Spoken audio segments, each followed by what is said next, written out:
देखो दोस्तों, देखते हैं इंटरमीडिएट में फिजिक्स में पूछा जाने वाला सबसे इंपॉर्टेंट क्वेश्चन, यूपी बोर्ड में कई बार पूछा गया है। डायोड वाले, डायोड के फिगर बन के आता है, चित्र बन के आया। क्या कहा उन्होंने कि परिपथ में D1 व D2 आदर्श डायोड है, 3 ओम प्रतिरोध में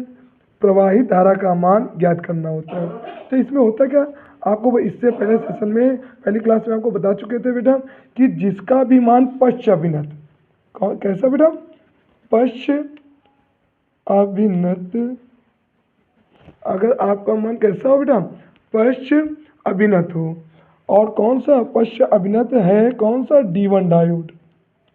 आपका D1 डायोड कैसा है बेटा, पश्च अभिनत है, तो धारा इक्वल, यानी I का मान क्या हो जाएगा, इसमें धारा शून्य होगी, यानी धारा का कोई प्रवाह नहीं होगा, यानी धारा I बराबर 0 कर देते हैं, या प्रवाह नहीं होगा, इसमें धारा का प्रवाह नहीं होता। D1 देखो उल्टा है, इधर की ओर आ रहा है ना, प्रतिरोध की ओर, जब प्रतिरोध की ओर इसका एंगल बना वो होता है बेटा अग्र अभिनत, और जो इससे उल्टा जाएगा वो पश्च अभिनत, और पश्च अभिनत में धारा का मान शून्य। तो अब इसमें D2 का मान कितना है, D2 के पास में लिखा है 3 ओम, और इससे ऊपर लिखा है 5 ओम, तो R1 का मान हो गया 5 ओम और R2 का मान हो गया 3 ओम, और दोनों ही कैसे आपके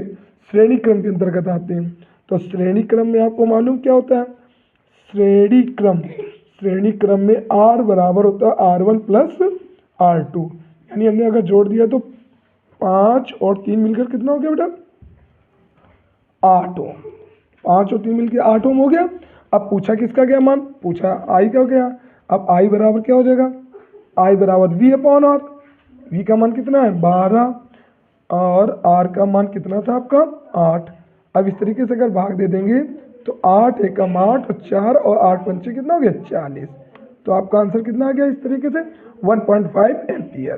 तो साधारण सी ट्रिक है, वेरी मोस्ट कई बार पूछा जाने वाला क्वेश्चन है, तो इस तरीके से आप इसे सॉल्व कर सकते हैं। इसी तरीके से इस वाले फिगर को आप सॉल्व करके तुरंत दिखाएं, और कमेंट बॉक्स में अगर आपको जो समस्या हो, जो प्रॉब्लम हो, उस कमेंट करके बताएं।